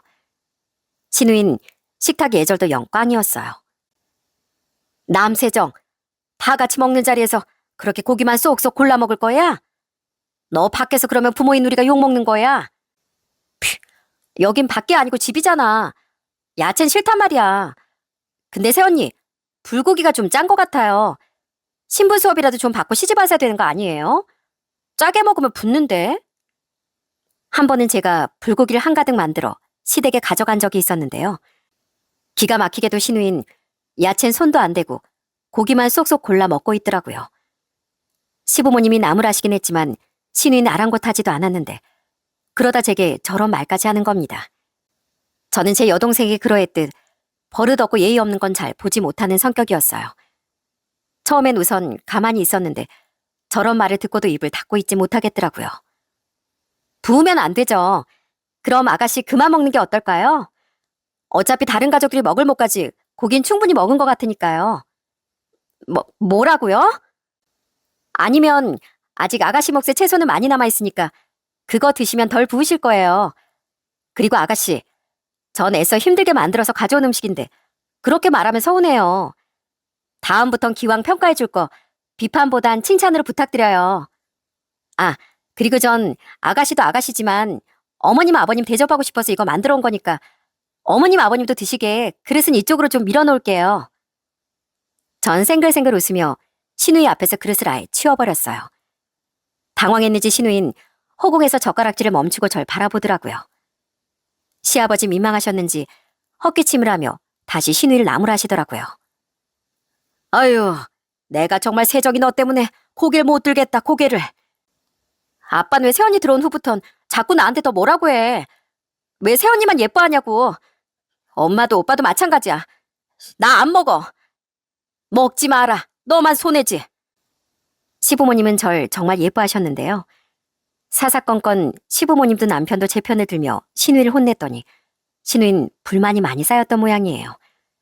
그날 신우인 마치 5살 애처럼 눈물까지 그렁거리며 방으로 들어가 버리더군요. 신우인 제게 가족들의 사랑을 빼앗겼다고 생각했는지 갈수록 제게 틱틱대더라고요. 제가 한 음식을 먹으면 무조건 맛이 없다는 소리부터 한다거나 한 번은 슬쩍 제게 발까지 걸려고 하더라고요. 그때마다 오히려 제게 더 무안을 당했는데도 신우인 지치질 않았죠. 한 번은 다 같이 여행을 갔었는데 신우이가 대뜸 자신의 가방을 제게 들어달라며 내밀더라고요. 엄마랑 아빠는 나이 들어서 힘들고 오빠는 애들 챙겨야 되잖아요. 전 연약해서 이런 무거운 가방 오래 못 들고 다니니까 새언니가 대신 좀 들어주세요. 새언니는 드세서 이 정도는 아무것도 아니잖아요. 어머, 그래요? 이 정도도 못 들 거면 애초에 숙소에서 이것저것 다 챙겨 나오지 마셨어야죠. 저도 생각보다 연약해서 제 집만으로도 힘들 것 같은데 정 힘들면 아가씨 그냥 숙소로 돌아가실래요? 제가 택시 불러드려요? 하지만 그런 얕은 수는 어림도 없었죠. 신우에게 약했던 남편은 신우에게 잔소리를 하면서도 신우의 가방을 대신 들어줬지만 제게 심술을 부리지 못한 신우인 내내 입이 대빨 나와 있었더라고요. 이런 일화들뿐 아니라 신우인 평소에도 다들 음식을 할 때 소파에 들어누워 있고 여행 갈 때도 자기 돈은 한 푼도 안 쓰는 등 지극히 이기적인 모습을 보였어요. 하지만 시부모님과 남편이 제게 민망해하고 미안해했기에 그것까진 굳이 잔소리하지 않았지만요. 딸을 잘못 키운 죄인이라며 시부모님이 저보다도 더 분주하게 일을 하고 계신데 제가 그렇게까지 하면 두 분이 너무 민망해하실 것 같았거든요. 그런데 그런 신우이도 제 짝을 만나긴 하더라고요. 신우인 제 여동생이 결혼한 지 1년 뒤에 대기업 연구원이던 심애부와 결혼했습니다. 심애부는 능력도 있는데도 좋은 사람이었는데 철부진 신우일 굉장히 귀여워하더라고요. 김서방, 우리 세정이 집에서 집안일이나 제대로 하나? 얘가 집에선 통 손도 까다가 안 하던 애라 걱정이네. 아빠, 나 집에서 아무것도 안 해. 우리 남편이 다 해줘. 그리고 우리 남편 요리도 되게 잘한다? 아유, 너 그럴 줄 알았다. 너 결혼하자마자 애 갖겠다고 직장도 그만두더니만 막상 주부되니까 애는 또 나중에 갖겠다고 말을 바꿨잖아. 그럼 최소한 집안일은 네가 해야 할 거 아니야. 김서방, 미안하네. 얘가 너무 철이 없어서 그만. 아닙니다, 장인어른. 그래도 집사람도 많이 도와주고 있어요. 이 사람이 괜찮다는데 아빠는 괜히 왜 뭐라고 그래? 돈도 우리 남편이 잘 벌어오니까 난 굳이 맞벌이 안 해도 돼. 이게 말로만 듣던 취집인가 싶었지만 굳이 입 밖으로 말을 뱉진 않았습니다. 심애부가 자기가 괜찮다니 굳이 제가 그런 말을 할 필요는 없었죠. 가족들 모두 심애부에게 미안해했는데 사람 좋은 심애부는 그저 껄껄 웃기만 하더군요. 그런데 저와 남편이 결혼한 지 9년 뒤 신인 우리에게 아주 황당한 짓을 저질렀습니다. 당시 저희 가족은 아직 전셋집에 살고 있었어요. 대출을 받아 적당한 자가를 구해 이사할 수도 있을 만큼은 돈을 모았지만 계속 확장하던 사업이 바빠 이사에 통 신경을 쓰지 못했거든요. 그래도 어느덧 7살이 된 큰애가 학교에 들어가기 전엔 우리도 자가를 사서 이사를 가야겠다는 생각을 하고 있었죠. 그동안 우린 좀 성공했다고 자만하지 않고 정말 허리띠를 졸라매며 돈을 모았었어요. 아이들을 위해서라도 기왕이면 자가를 살 때 좋은 집으로 이사 가고 싶었거든요. 그리고 이젠 더 늦기 전에 진짜로 자가를 마련해야겠다고 생각하던 시기에 우린 시댁에서 신우이를 만났습니다. 그때 신우이가 우리에게 이런 제안을 하더군요. 새언니, 우리 이번에 집 내놓을 건데 시세보다 살짝 저렴하게 해줄 테니까 살 마음 없어요? 요즘 드디어 집 살 생각하고 있다면서요. 우리 아파트 위치도 좋고 특히 애들 데리고 살기에 딱이에요. 오빠, 어때? 아가씨네 집을요? 그럼 아가씨넨 이사 가게요? 왜요? 거기 신축이고 애도 없어서 두 사람이 살기엔 넓잖아요. 아직 4년밖에 안 된 집인데. 아, 그냥 더 넓은 집에서 살고 싶어서요. 저도 슬슬 애도 가져볼 생각인데 한두 명 정도 낳고 키우려면 40평대는 돼야 넉넉할 것 같더라고요. 우리가 시세보다 저렴하게 7억에 드릴게요. 어때요? 이거 놓치면 손해예요. 부동산에 바로 내놓으려다가 새언니랑 오빠 보니까 생각나서 물어보는 거예요. 솔직히 솔깃하긴 했습니다. 신우의 집은 지하철역과도 가까웠고 근처에 초등학교, 중학교도 있어 위치가 정말 좋았거든요. 경기도권에 있긴 했지만 서울과도 가까운 위치였고 집도 지은 지 4년밖에 안 된 곳이었죠. 평수도 30평대에 방도 제법 전부 넓게 빠진 곳이라 저희 큰아들이 초등학교에 들어가기 전에 이사가면 딱인 집이긴 했습니다. 신우이야 얄미웠지만 그렇다고 신우이 집까지 얄미운 건 아니잖아요. 게다가 옆에 있던 심애부도 그러면 좋겠다는 식으로 말을 했으니 전 별다른 의심도 들지 않더라고요. 굳이 의심이 든 부분을 꼽자면 40평대로 이사하고 싶다고 말하던 신우의 표정이 꼭 거짓말하는 사람처럼 보였다는 건데 뭐 솔직히 이사하는 이유야 우리가 캐물을 필요는 없다고 생각했고요. 남편과 전 우선 생각해보겠다고 말한 뒤 집으로 돌아왔습니다. 그리곤 집에서 신우이가 살던 아파트 시세를 검색해봤죠. 뭐야, 싸게 주는 것도 아니네. 그러면서 아가씨는 그렇게 생색을 냈던 거야? 그런데 막상 찾아보니 신우인 그냥 딱 시세대로 우리에게 값을 부른 거더라고요. 그러면서 굉장한 인심 쓰듯 말했던 신우의 표정을 떠올리니 헛웃음이 다 나더라고요. 그래도 남편과 전 결국 상의 후 신우의 집을 계약하기로 했습니다. 회사와의 거리도 나쁘지 않았고 위치 대비 가격도 그만하면 괜찮았으니까요. 결정적으로 남편이 기왕 이사하는 거 신우의 제안을 받아들이고 싶어 했기에 우린 신우이를 찾아가 계약 의사를 밝혔죠. 그런데 신우인 우리와 그냥 구두 계약을 하고 싶어 하더군요. 복비를 아끼고 싶다면서요. 그냥 우리 구두로 계약해요. 우리끼리 정없게 무슨 계약서예요. 복비도 아까우니까 개인 거래해요. 그래도 가족끼리 확실하게 할 건 해야죠. 부동산 껴서 안전하게 계약해요. 아유 참, 그냥 서로 좀 믿고 살자고요. 평소 일이 바빴던 심해부는 그때 집에 없었는데 그런 신우의 말을 들으니 괜한 의심이 피어나더라고요. 우린 돈 문제는 확실히 해야 한다고 생각해 신우의 말을 끝까지 반대했습니다. 그래도 다른 꿈꾸기는 없었던 건지 우린 결국 부동산을 끼고 계약할 수 있었어요. 우린 계약금의 10%인 7천만 원을 먼저 신우에게 송금했고 잔금은 2달 뒤인 7월 말까지 치르기로 했죠. 진짜 너무 설레 여보. 드디어 우리도 우리 명의로 된 집이 생기는 거야? 그것도 그런 근사한 아파트로. 그동안 고생 많았어 여보. 우리 그 집 들어가면 진짜 새로운 마음으로 멋지게 살자. 이삿날이 다가오는 만큼 설렘도 커졌습니다. 드디어 우리 명의로 집을 얻을 수 있다는 생각에 가슴이 두근거리더라고요. 신혼 초부터 피눈물 흘리며 고생했던 생각도 났고 더 시간을 거슬러 올라 어린 시절 집안이 쫄딱 망했던 때까지 생각이 나며 정말 가슴이 벅차올랐죠. 7억을 전부 현금으로 가지고 있진 않았기에 우린 대출을 알아보러 은행도 돌아다니고 새 집인 만큼 모두 새 것으로 꾸미고 싶어 가전도 가구도 열심히 발품 팔아 알아봤습니다. 그동안 아끼고 아낀 만큼 이럴 땐 정말 통 크게 쓰고 싶더라고요. 내 집을 가진다는 마음이 얼마나 기쁘고 행복했던지 매일이 구름 위를 걷는 기분이었어요. 그렇게 시간은 흘러 7월 중순 정도가 됐었는데요. 어느 날 전 한 통의 전화를 받고 열이 받아 펄쩍 뛰고 말았습니다. 그건 바로 신우이의 전화였어요. 새언니, 제가 생각을 좀 해봤는데요. 우리 그 계약 없던 걸로 좀 할게요. 뭐예요? 아니, 갑자기 그게 무슨 소리예요? 우리 벌써 집주인한테 나간다고 말도 다 해놨는데. 아니, 생각해보니까 여기서 그냥 더 살고 싶더라고요. 지금 장난쳐요? 우리가 이미 계약금도 걸었잖아요. 아, 맞다. 그 계약금이요. 제가 필요한 데가 있어서 좀 썼거든요. 뭐요? 사실은 요즘 제가 이래저래 돈 나갈 때가 좀 많아서요. 어차피 새언니네 요즘 커튼이랑 블라인드 많이 팔아서 돈도 잘 벌잖아요. 그러니까 제가 돈을 안 돌려주겠다는 건 아니고 좀 분할해서 조금씩 갚을게요. 제가 지금 여유자금이 1,000만 원밖에 없거든요. 그래서 1,000만 원만 먼저 돌려드리고 나머지 6천은 한 달에 50만 원씩 해서 갚을게요. 그걸 지금 말이라고 해요? 그럼 그 돈을 10년에 걸쳐서 갚겠다는 소리잖아요. 그건 그런데 어쨌든 안 갚겠다는 건 아니잖아요. 너무 황당하고 기가 차고 또 황당하더군요. 신우인 뜬금없이 멋대로 계약을 파기하겠다더니 계약금도 못 돌려주겠다는 황당한 배짱을 보였던 겁니다. 당장 그 집으로 이사하지 못하면 우린 어디로 가란 말입니까?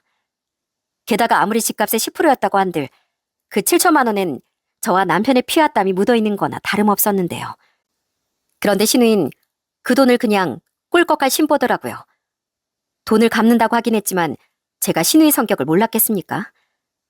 머리가 띵했던 전 신우이를 계속 채근했어요. 진짜 말도 안 되는 소리 하지 말아요. 그 돈 저랑 남편이 진짜 피눈물 흘리면서 모은 돈이라고요. 아가씨는 그냥 안 돌려주겠다는 심보잖아요.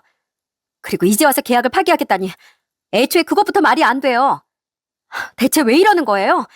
솔직하게 말해봐요. 진짜 끈질기시네. 실은요, 거진 요 2달 사이에 우리 집값이 올랐어요. 근처에 호재가 하나 생겼거든요. 요즘엔 자고 일어나면 집값이 오르든 내리든 너를 뛰는 때인 거 아시죠? 우리도 미처 예상하지 못한 일이라서요. 지금 팔면 우리가 손해니까 새언니가 제발 이해 좀 해주세요. 전 그럼 그렇게 알고 끊을게요. 신우인 그렇게 진짜 이유를 실토하더니 얼른 전화를 끊어버리더군요. 그러니까 신우인 계약금도 꿀꺽하고 싶고 손해도 보기 싫어서 이런 어처구니 없는 짓을 한 것 같더군요. 전 잠시나마 머리가 정말 하얘졌습니다. 정말 이렇게 어이없이 그 큰 돈을 날리는 건가 싶었고 당장 이사는 또 어쩌나 싶더라고요. 하지만 반전이 있었어요. 다시 차분하게 생각해보니 이건 열받을 일이 아니더라고요. 이건 어떻게 생각해보면 오히려 이득이더라고요. 전 제게 이야기를 전해 듣고 펄펄 날뛰던 남편과 함께 다음날 일찍 신우의 집으로 찾아갔습니다. 심애부가 출근해 있을 시간이라 혼자 집에 있던 신우인 우리를 보고 조금은 당황한 듯 했어요. 두 사람 다 출근 안 했어요? 여기까지 쫓아와도 소용없어요. 오빠, 미안하지만 난 이 집 안 팔아. 돈도 다 써버려서 진짜 1,000만 원밖에 없어. 전 그런 신우에게 씩 하고 웃어 보였어요. 그리고 신우의 면전에 종이 한 장을 내밀었죠. 전 어리둥절한 표정으로 종이를 들여다보던 신우에게 통쾌한 한 방을 날려줬습니다. 아가씨, 무식하면 공부라도 좀 해요. 이 계약서 내용 잘 한번 읽어보세요. 여기요. 자, 우리나라는 배액 배상 제도라는 게 있어요. 정확히 민법 565조에 따르면 집 매매 시 계약금을 받은 사람이 계약을 타당한 이유 없이 일방적으로 파기할 경우 받은 계약금의 2배를 돌려줘야 한다고 돼 있거든요.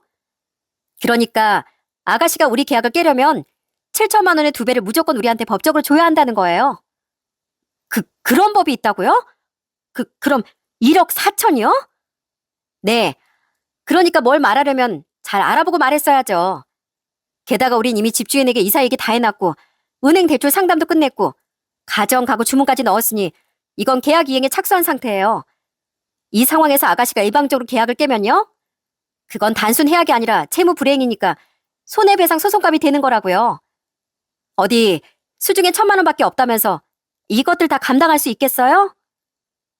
네, 어차피 신우인 법적으로 우리의 돈을 떼먹을 수 없었던 겁니다. 제 말을 들은 신우인은 얼굴이 서서히 하얗게 질리더라고요. 졸지에 신우인 7천이 아니라 1억 4천의 손해배상까지 물게 됐으니까요. 신우인 현실을 부정하고 싶었는지 고개를 저으며 이러더군요. 진짜 말도 안 돼. 그런 법이 진짜 있다고요? 네, 못 믿겠으면 진짜 우리한테 소송이라도 당해보던가요. 아가씨, 아무리 오냐오냐 자랐어도 사람이 선을 넘지 말았어야죠. 자기 손엔 하나도 안 보고 싶어 하면서 남의 손엔 우습다 이거죠? 그것도 가족한테 어떻게 이런 사기에 가까운 짓을 해요? 제발 철 좀 들어요. 세상이 그렇게 우스운 줄 알아요?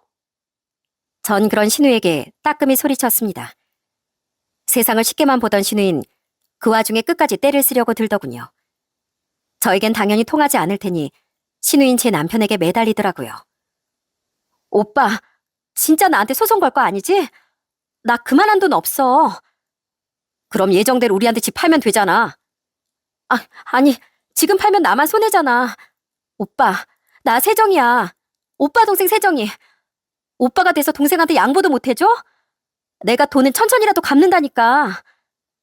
야, 남세정, 너 제발 정신 좀 차려. 내가 예쁘다 예쁘다 했더니만 네가 아직도 무슨 초등학생인 줄 알아? 철딱선이 없는 것도 정도껏 돼야지. 언제까지 그렇게 때만 쓰면 모든 게 해결될 줄 아는 거야? 정신 좀 차려. 그동안 점점 너한테 실망하긴 했지만 그래도 네가 이 정도로 인간성이 파탄난 애인 줄은 몰랐다. 넌 이제 나한테 동생 취급도 제대로 못 받을 줄 알아. 오빠. 오빠라고 부르지도 마. 사람 우습게 하는 것도 정도가 있어야지. 너 때문에 아주 내가 집사람 얼굴을 못 보겠어. 선택해. 예정대로 우리한테 집을 팔던지 우리한테 소송당해서 돈 토해내던지. 하지만 남편도 이미 머리끝까지 화가 난 상태였어요. 우린 그렇게 신우에게 통쾌하게 경고를 하고 돌아왔습니다. 그런데 신우인 예상보다도 더 뻔뻔한 인간이더군요. 신우인 끝까지 아무 손해도 보고 싶지 않았는지 시부모님을 찾아가 전부 일렀더라고요. 하지만 그건 자기 무덤을 자기 손으로 직접 파는 짓이었어요. 저와 남편은 시부모님의 호출을 받고 시댁으로 향했죠. 신우인 시부모님의 옆에서 의기양양한 표정으로 우리를 쳐다보고 있었고요. 그리고 그런 신우의 표정은 바로 울상으로 변하고 말았답니다. 왜 쳐, 아빠? 너 당장 네 새언니랑 오빠한테 사과해. 그냥 우리가 말로만 시키면 절대로 안 그럴 것 같아서 우리가 굳이 얘들을 집으로 부른 거야. 우리가 보는 앞에서 사과하라고. 시아버지는 우리가 보는 앞에서 바로 신우의 등짝을 내리치시더군요. 그리고 당황한 신우에게 당장 사과하라며 윽박지르셨어요. 자신에게 그렇게까지 화를 내는 시아버지 모습을 처음 본 신우인 이번엔 시어머니를 애절하게 쳐다봤는데요. 시어머니도 역시 신우에게 호통을 치시더군요.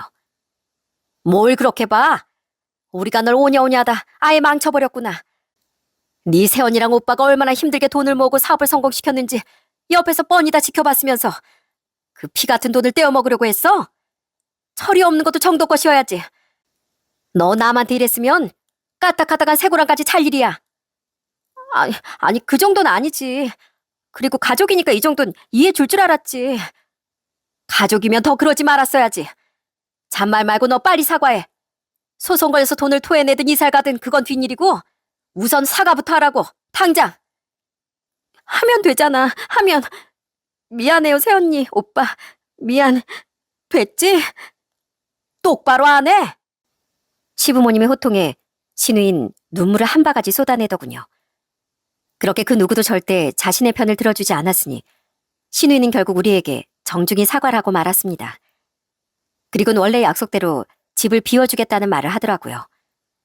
그렇게 신우인 잔머리 쓰려다 역관광을 당했습니다. 마지막으로 심애부는 이야기를 전해 듣자마자 바로 저희 집으로 찾아와 머리 숙여 사과를 하더라고요. 그때 심애부에게 듣게 된 얘긴 한 번 더 우리를 한숨 짓게 했죠. 정말 죄송합니다.